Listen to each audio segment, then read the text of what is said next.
I'm talking about social issues on the internet. Witness me!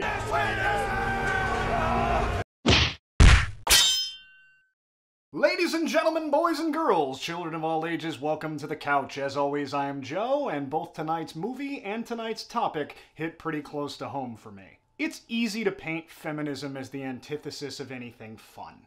It's also easy to portray it as the PC police coming to take all of your action movies away. I know, Moonbeam. But this argument was absolutely destroyed in the blockbuster scene of 2015. Buckle up, because while gas is rationed here in the post-apocalypse, we've stolen the war rig and are about to strike a blow against patriarchy.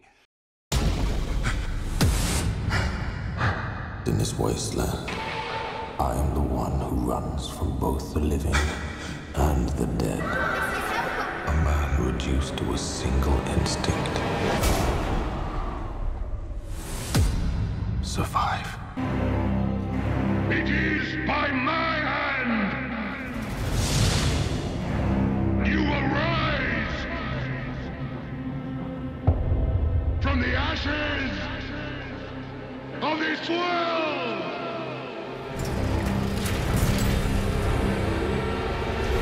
We are not things! We are not things! Where is she taking them? Today's episode of Sofa Justice Warriors is entitled The Road to Valhalla Isn't Paved, Allyship in the Post-Apocalypse. Mad Max Fury Road was, along with Star Wars The Force Awakens, proof positive in 2015 that feminism and action movies aren't just not at odds with each other, but that when in the hands of people who understand both, they get along pretty famously. When the trailer for Fury Road was released, I assumed it was yet another cynical, CGI-laden reboot of a beloved franchise, and it held my interest about as much as televised golf. Then, an anti-feminist group began posting fearful treatises on how it would destroy society. Naturally, I went out and immediately bought a ticket. Congratulations, assholes! You accomplished the exact opposite of what you set out to do. With my purchase, I was rewarded with one of the greatest action movies of all time.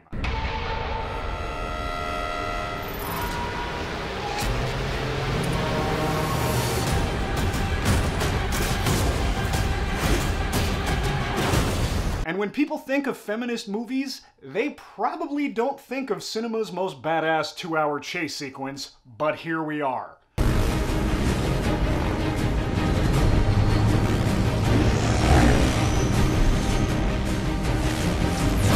Max Rokitansky is a world-worn nomad in post-apocalyptic Australia.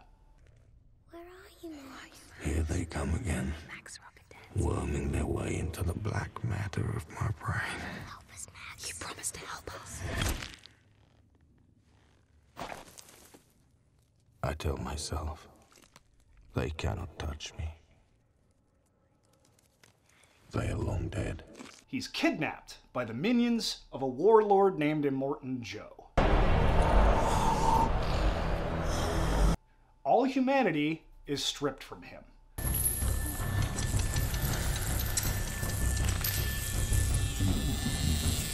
He's branded like cattle, and we discover that his most useful attribute in this war-crazed society is the fact that his blood type is O-negative, making him a universal donor.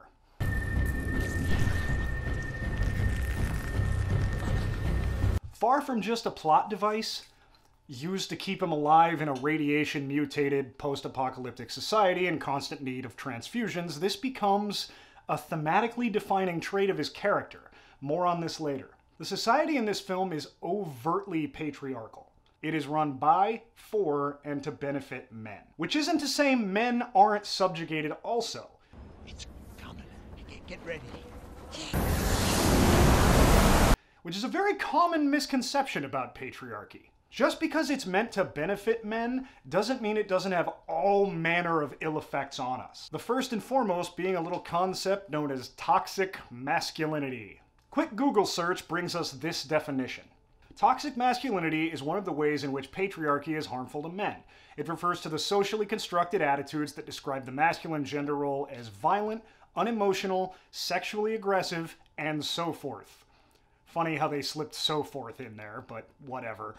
Now, many men, when confronted with this definition, respond defensively. I'm not violent. I'm not unemotional. I'm not sexually aggressive. And while that defensive response is understandable and in many cases accurate, it is also a mistake and misses the point entirely. Even if we, as men, reading that definition, are not all of those things, we do have to admit that it's expected of us. It's drilled into our heads from birth.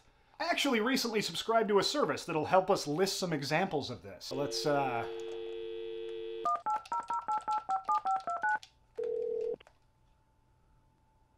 It's ringing. Good evening. You've reached the Toxic Masculinity Hotline. This call may be monitored for quality assurance purposes. How can we teach you to be a man today? Hey, I was thinking of dressing my baby boy in pink. Is that okay? Absolutely not, sir. Girls wear pink. But I thought pink and blue weren't even gendered until, like, the 1940s. Girls are weak. You don't want your boy to be mistaken for a girl. Okay, that kind of makes me want to cry. Can I cry? Sir, men don't cry. For a socially appropriate response, you may either angrily hang up on me or call me names. I'm a pacifist, though. I don't really like being aggressive. Sir, if you want to keep your balls, you're going to have to stop being a pussy and get in my face about this. Threaten to beat my ass, maybe throw a few gay slurs at me. I don't know, like cock wallet. I rather like cock wallet. Hey, you sound like this is really weighing on you. Is there, like, somebody there who can give you a hug? Sir, I'm surrounded by men, and only women and faggots would hug other men. Okay, I guess I'll just go then. Have a nice night. Thank you, sir. On behalf of the Toxic Masculinity Hotline, I thank you for your call. Would you like to take a survey about your experience? No, nobody ever does. I'm aware, sir. Have a nice night. Suck my balls. Okay. Asshole. Patriarchy is harmful to everybody, and in the case of how men are affected by it, it's self-perpetuating. And so it is with this post-apocalyptic society. To prop up one despotic warlord, groups of men are turned into violent, unthinking monsters concerned only with war. Today is my day. Look at you! If you can't stand up, you can't do war! He's right, son. I'm not staying here dying soft. You're already a corpse. I just need a top up. There's no time! We take my blood bag. We take my blood bag and strap into the Lancer's purge. It's got a muzzle on it. It's a raging feral. That's right. High-octane crazy blood filling me up.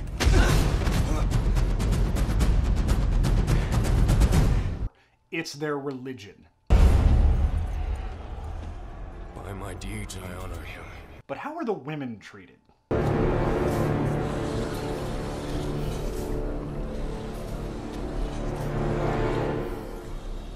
They're property. I want them back! They're my property! And with the help of one lone badass, they ain't gonna take that shit no more. And that badass is Max Rockatansky, who breaks free of his chains and rescues the women and shows the other men just how things could be by kicking more ass than the other guy and asserting his dominance. Except not. That's how a lesser movie would have played it. It would have taken a woman's story and made it a man's. It would have given all of the agency to men, relegating women to background roles and trophy status. The women of Fury Road save themselves.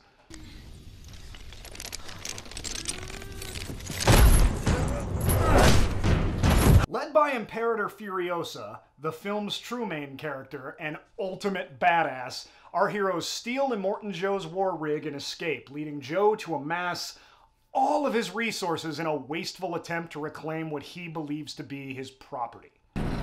All this for a family squabble. Healthy babies. There isn't much plot to Fury Road. These analyses of mine are typically framed in terms of where we are in the story, but spoiler alert, drive to nowhere, discover it's nothing, return home, and dismantle a despotic and patriarchal society doesn't have too many story beats to it. And as a counterexample to what people picture when they think of typically feminist media, I wouldn't have it any other way. There isn't a lot of standing around and talking in this movie. People's actions speak louder than their words. And it's through a series of actions and a few significant looks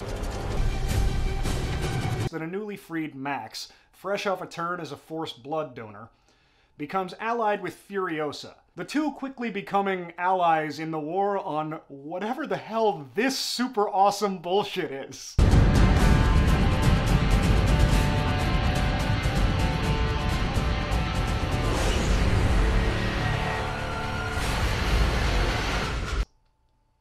So good! So good! I love this movie! Max, Furiosa, the wives, and Nux, a war boy who Max's blood was keeping alive,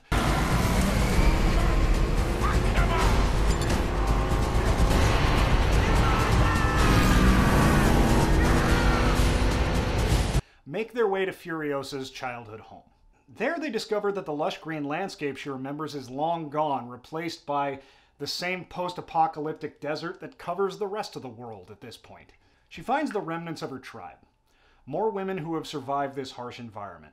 If I could talk about this movie for hours, a fair bit of it would be describing how amazing I think these women are in this story. You kill people with that, do ya?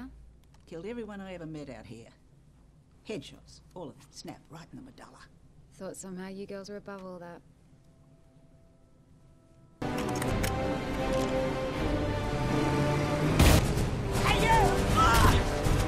Even more would be dedicated to how awesome I think the actresses are, but we're on a time frame here. Through their encouragement and Max's, the group decides, no, we're not taking this lying down. We're not running. We're heading back.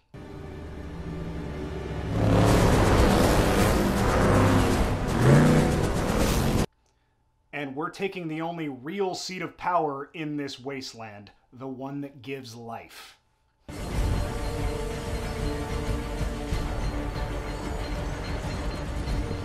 They head back to the Citadel, their former prison. Furiosa is mortally injured in the process.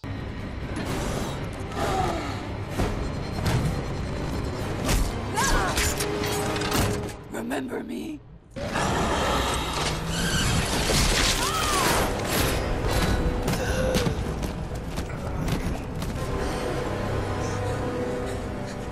And true to his character's themes and his own journey, Max fulfills his destiny.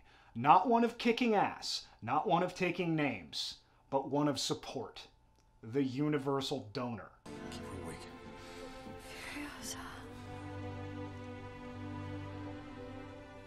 Okay, that's not much.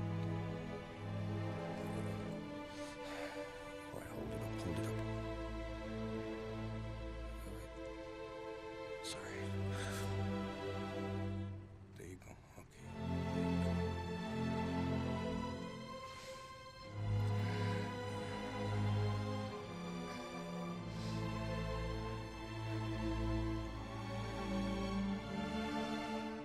Max. My name is Max.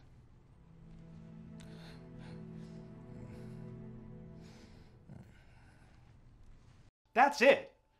That's the whole plot of the movie, and it is gobsmackingly amazing. So what makes a movie feminist? Does every feminist movie have to be about smashing or escaping patriarchy? No. It certainly doesn't hurt, but no. What makes a movie feminist has far less to do with what it does and far more to do with what it doesn't do. Fury Road avoids several major pitfalls common to the action genre or film in general. Firstly, when women bare skin, the camera doesn't invite us to ogle them, taking joy in the baring of flesh.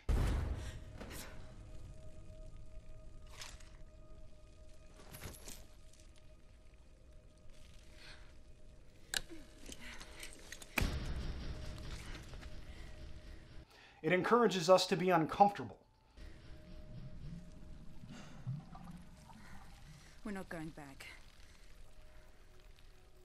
To relate to the women in the scene, to celebrate their liberation. Laura Mulvey would be proud. Women are not bystanders or things to be, looked at in this world. They're people with feelings and motivations.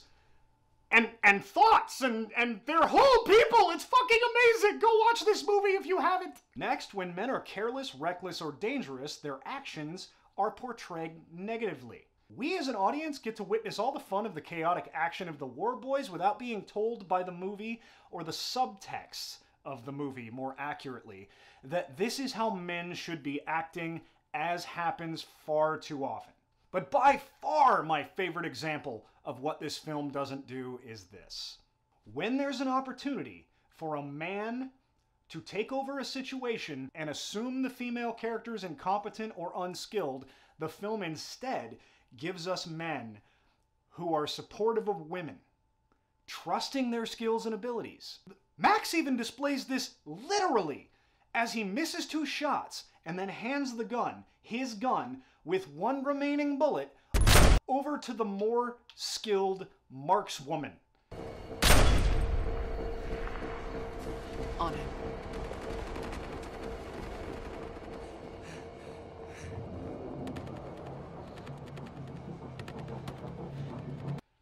Using himself as nothing more than a stabilizing surface, he literally provided support!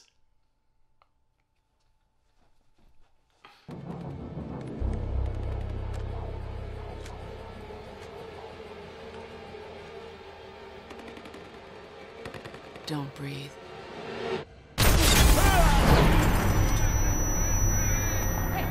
I can't even tell you how many discussions, both online and off, I had about this movie that ended with, wait, seriously? That's all feminists want? They don't want to take all the cool shit away?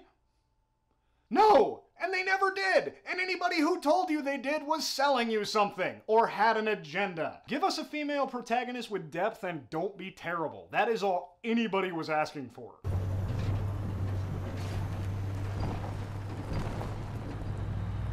How does it feel? It hurts. Out here, everything hurts. You want to get through this? Do as I say. Let's talk about protagonists. The 2 main male characters of this film are protagonists only in the sense that they are the ones who learn and grow. The women understand the situation perfectly. As in real life, they, like many women before them, know the world they live in, and it's the men who need to be taught. They understand that things are fucked, and since they're the victims of said fuckery, they absolutely do not need to stand around and be explained to. They understand it more than anybody. And this movie knows that and respects that. Max, driven insane by his many failures to help, must learn slowly to hope again. He must then learn that sometimes it's more important to help than to selfishly run. Even in this, one of the harshest environments possible. He faces down the almost literal demons of previous failed attempts to help and learns once again to be an ally.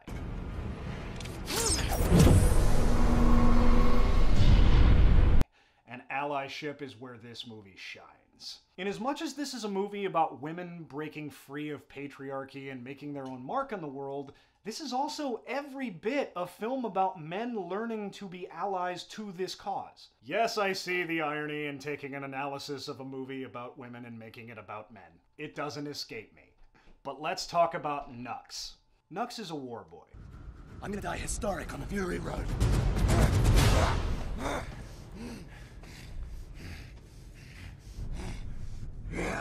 Nux wants nothing more than to die, shiny in chrome on the road to Valhalla, to ride into glorious battle and be reborn into the next world a hero. What is your name? It's Nux. I'll pike her in the spine. Keep her breathing for you. No. Put a bullet in her skull. Stop the rig. Return my treasures to me. And I myself will carry you to the gates of Valhalla. Am I awaited? You will ride eternal, shining and chrome.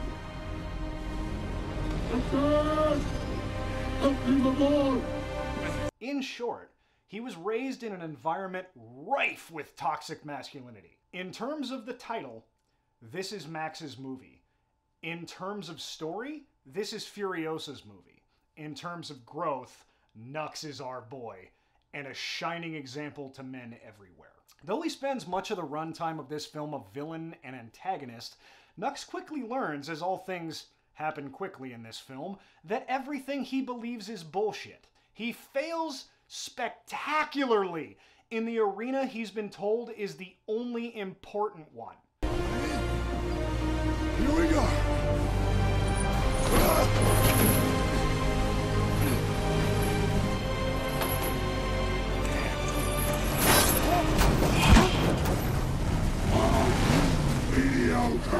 And in his failure, he mourns.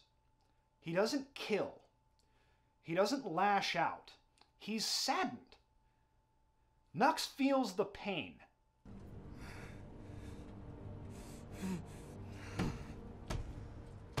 Stop doing that.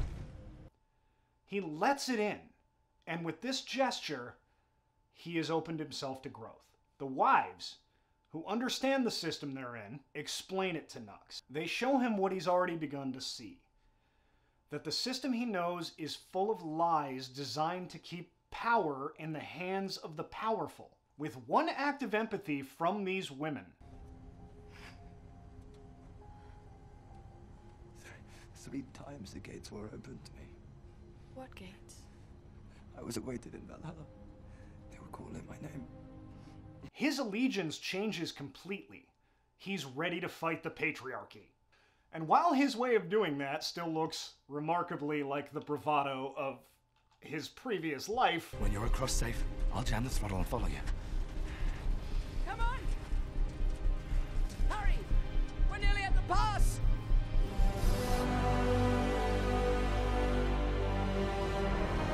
I miss me.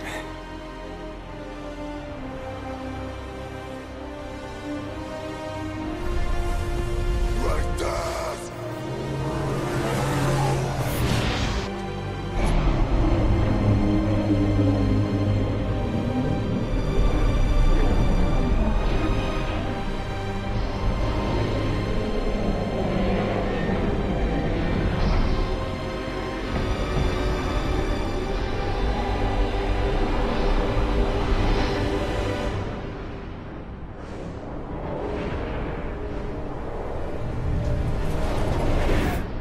He's known about patriarchy for all of 10 minutes, so I think we can forgive him for making a show of allyship that may not have been exactly perfect. This is a lesson for all men.